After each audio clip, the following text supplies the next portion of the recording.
Hello friends, हमारे YouTube channel HE future academy में आप सभी का स्वागत है। आज के मैथ के सेशन में हम जानने वाले हैं कि एक तिर्यक-छेदी रेखा के द्वारा कितने प्रकार के कोणों के युग्म का निर्माण होता है। इसके बारे में आज के इस सेशन में हम जानकारी करेंगे। चलिए ज्यादा टाइम खराब ना करते हुए हम चीजों को समझेंगे। सबसे पहली बात आती है कि तिर्यक-छेदी रेखा क्या होती है। आपके सामने एक चित्र दिखाई दे रहा होगा, आप देखेंगे ए और बी दो समांतर रेखाएं हैं। ए और बी दो समांतर रेखाएं हैं। अच्छा, समांतर रेखाएं क्या होती हैं? ऐसी दो रेखाएं जो अनिश्चित दूरी तक बढ़ाई जाने पर कभी भी प्रतिच्छेद ना करें, वो समांतर रेखाएं कहलाती हैं। अब दो समांतर रेखाओं को जब कोई थर्ड पर्सन यानी थर्ड कोई तीसरी लाइन जो वो प्रतिच्छेद करे, तो वो लाइन ही हमारी तिर्यक-छेदी रेखा का काम करती है। अब जब लाइन प्रतिच्छेद करेगी तो आप देखेंगे एक बिंदु यहाँ पर देखिए और यहाँ पर दो भुजाओं के बीच जो होती है, बीच का जो झुकाव होता है वो हमारा कोण कहलाता है। तो यहाँ कोण बन रहे हैं कि नहीं बन रहे हैं? टोटल 8 कोण बने हमारे, जैसे कि हमने लिख भी रखा है यहाँ पर, आप देख सकते हैं 1 2 3 4 5 6 7 और 8। अब इन 8 कोणों के द्वारा किन प्रकार के कोणों के युग्म का निर्माण होता है, उनके बारे में आज हम जानकारी करेंगे। उसमें से नंबर 1 पार्ट आता है शीर्षाभिमुख कोण। नंबर 1 क्या आया? शीर्षाभिमुख कोण। और नंबर 2 पर आता है संगत कोण। थर्ड है हमारा अंतः एकांतर कोण। फोर्थ आया वाह एकांतर कोण या फिर वाह्यांतर कोण भी इसे कह सकते हैं। फिफ्थ आया हमारा कोणों का रैखिक युग्म। कोणों का रैखिक युग्म। और 6 नंबर पे आता है हमारा तिर्यक-छेदी रेखा के एक ही तरफ बने कोणों के युग्म। अच्छा, अगर वीडियो ज्यादा लंबी होती दिखाई देगी तो मैं इसके 2 पार्ट कर दूंगा। 3 एंगल आपको इसी वीडियो में समझाऊंगा और 3 एंगल के जो इंफॉर्मेशन वीडियो रहेगी वो आपको इसके बाद मिलेगी। तो टाइम के हिसाब से देखते हैं कैसा चलता है सिस्टम। नंबर 1 बात पे हम लोग समझने वाले हैं, नंबर 1 पर शीर्षाभिमुख कोण के बारे में। किसके बारे में आज हम समझेंगे बच्चों? शीर्षाभिमुख कोण। अच्छा, आप सभी लोग अपनी कॉपी को जरूर साथ में लेके बैठें। केवल सेशन को देखने से ही नहीं चीजें क्लियर होंगी। ये बहुत ही इंपॉर्टेंट टॉपिक है। हाँ, तो आज का हमारा टॉपिक रहेगा शीर्षाभिमुख कोण जो चल रहा है नंबर 1 में, इसको हम समझेंगे। जैसा इसका नाम है, अगर आप उसको ध्यान से समझेंगे तो उसी में उसका काम भी छुपा हुआ है। क्या लिखा है? शीर्षाभिमुख। शीर्ष से जो हो भिमुख कोण वो ही कहलाएंगे शीर्षाभिमुख कोण। एग्जाम्पल लेकर देखते हैं। एक लाइन हमने खींची, इसको हमने दूसरी लाइन से बाइसेक्ट कर दिया, प्रतिच्छेद कर दिया, तो इस जगह पर भी कोण का निर्माण हो रहा है, यहां पर हो रहा है। ये 4 कोण यहां बनते हैं। हमने डाल दिया कोण 1 2 3 और 4। अब इन 4 कोणों में आपको ये देखना है कि शीर्षाभिमुख कोणों के युग्म कौन से हैं।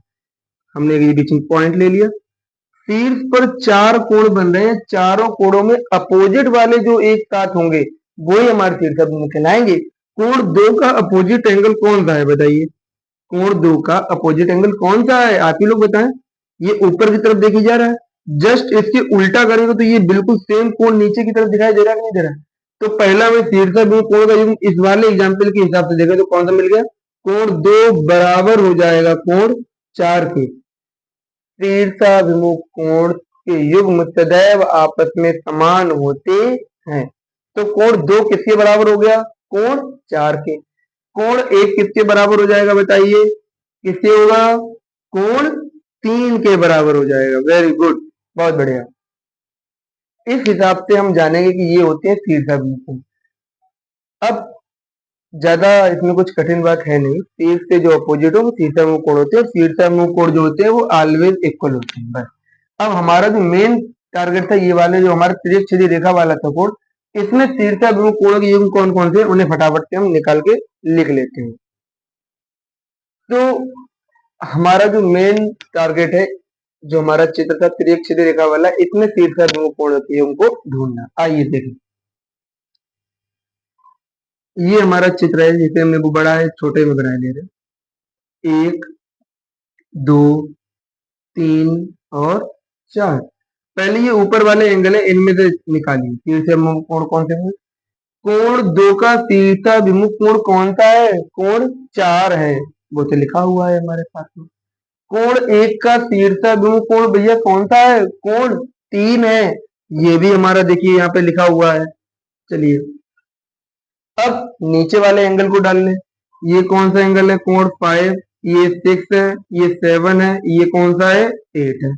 तो कोण 5 के शीर्षाभिमुख कोण कौन सा हो जाएगा बताइए?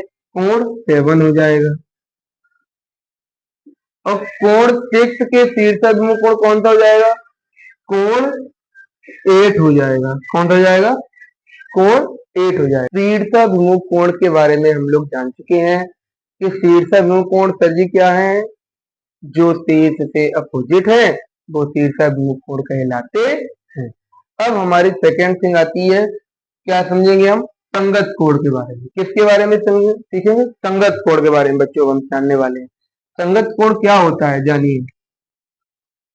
संगत कोण जो होता है, कुछ अच्छा बच्चे जानते भी होंगे, ऐसी बात नहीं है, कुछ जो नहीं जानते उनके लिए हम बता दें। तिर्यक छेदी रेखा के द्वारा बने कोणों के युग्म में समान स्थान पर बने कोण हमारे संगत कोण कहलाते हैं। अब जो यहाँ 8 कोण दिखाई दे रहे हैं आपको, 8 कोणों में कुछ कोण ऐसे हैं जिनके स्थान में बिल्कुल समान है, वो ही हमारे संगत कोण कहलाते हैं।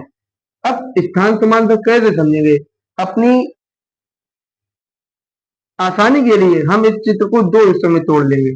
सबसे पहले हम नंबर 2 हेडिंग डालेंगे अपनी अपनी कॉपी में। सभी लोग लिखेंगे नंबर 2 हेडिंग क्या है? संगत कोण। नंबर 2 हमने हेडिंग क्या डाली बच्चों? संगत कोण। देखिए इधर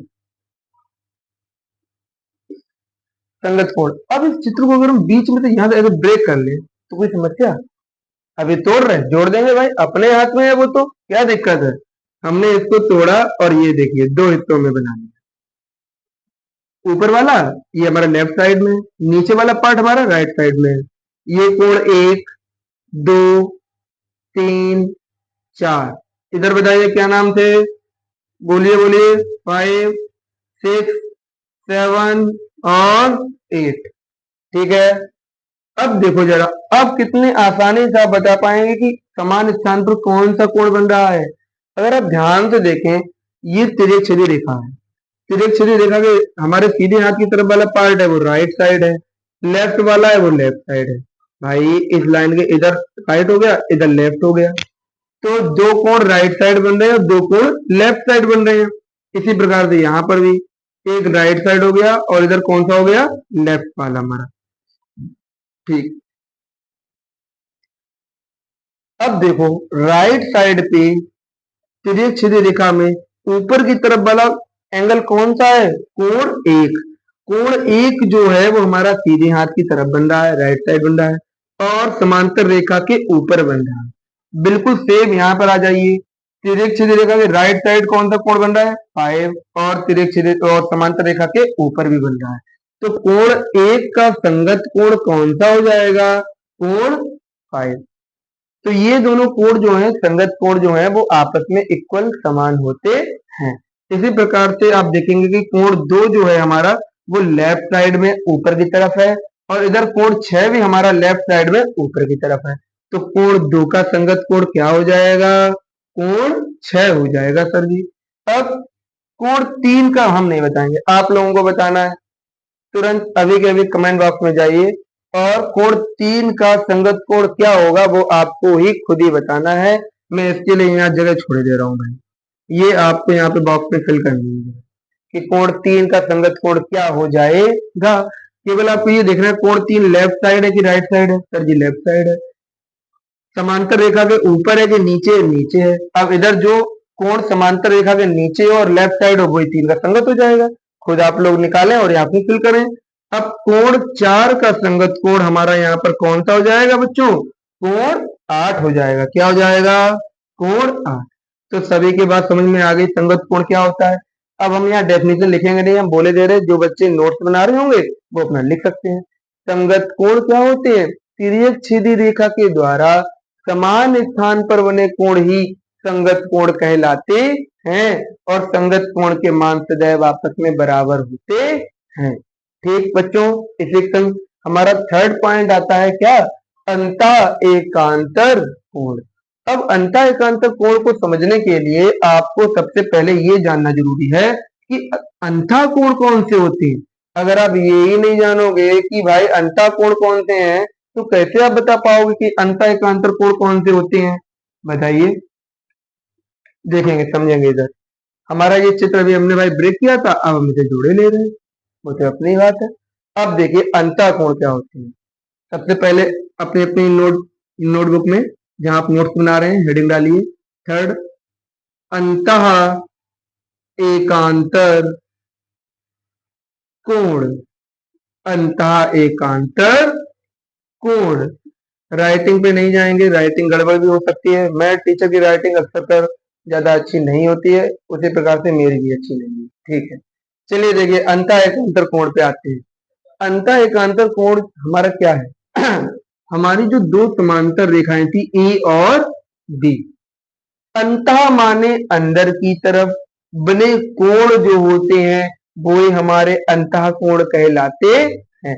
जैसे एक एग्जाम्पल लेते हैं, हम एक रेक्टेंगल के द्वारा समझेंगे। जो हमारा रेक्टेंगल है भाई, रेक्टेंगल के अंतः कोण कौन से होंगे? क्या यही वाले कोण इसके अंतः कोण तो बनेंगे? अब आप इसके बाहर लाइन अगर खींच दें और यहाँ पे कोण बना दे, तो क्या ये कोण अंतः कोण कहलाएगा? नहीं कहलाएगा, क्योंकि ये बाहर है सर जी। जो अंदर वाले कोण है वो ही ना अंतः कोण कहलाएंगे। इसी के हिसाब से अब यहाँ पे देखिए, समझिए, हमारा ये था, दो समांतर रेखाएं थी ए और बी। ए और बी रेखा के अंदर की तरफ वाले जो कोण हैं, कोण 3, 4, 5 और 6, ये हमारे अंतः कोण कहलाते हैं। अब अंतः कोण अगर समझ में आ गया है तो समझेंगे अंतः एकांतर कोण कैसे निकालेंगे। अंतः एकांतर कोण निकालना हो या बाह्य एकांतर कोण निकालना हो, आपको क्रॉस ट्रिक याद रखनी है भाई। बस आपको यहाँ पे एक क्रॉस बना लेना है इस तरीके से, बस क्रॉस बना लिया। कोण 3 के क्रॉस में कौन सा कोण पड़ रहा है? कोण 5। तो कोण 3 जो होगा वो कोण 5 के बराबर हो जाएगा। कोण 4 किसके बराबर हो जाएगा? कोण 4 हो जाएगा कोण 6 के बराबर। बस ये रहे हमारे अंतः कोणों के युग्म। अंतः कोण के युग्म जो होते हैं वो सदैव आपस में बराबर, समान, इक्वल होते हैं। सही बच्चों की बात समझ में आ गई कि नहीं आ गई? इसी के संग अपना सेशन ज्यादा बड़ा नहीं करेंगे। ये 3 कोणों के युग्म के बारे में आज हमें जाना है। दीर्घ कोण, संगत कोण, अंतः एकांतर कोण। बचते हैं हमारे पास 3 कोणों के युग्म और बाह्य अंतर कोण, कोणों का रैखिक युग्म और तिर्यक छेदी रेखा के एक ही तरफ बने कोणों के युग्म, जिनके बारे में हम अगले वीडियो में जानेंगे। ठीक है, इसी संग अपनी प्रैक्टिस को अच्छा रखें। और हाँ, एक क्वेश्चन और मैं दे रहा हूं आप लोगों को, इसकी आप कमेंट बॉक्स में मुझे आंसर करेंगे। जो 3 कोणों के युग्म मैंने बताए हैं इनके आंसर आपको इसमें कमेंट बॉक्स में देख के करना है। कोण ए, कोण बी, सी और D, E, F, G and H. भाई आपको इन दो जो समांतर रेखा को तिर्यक छेदी रेखा ने प्रतिच्छेद किया है, इसमें ये तीनों कोणों के युग्म आपको निकालने हैं और इनका आंसर कमेंट बॉक्स में करना है। और अपने चैनल को बढ़िया सब्सक्राइब करें, शेयर करें और अपने प्यार को बनाए रखें। जय हिंद, जय भारत, धन्यवाद।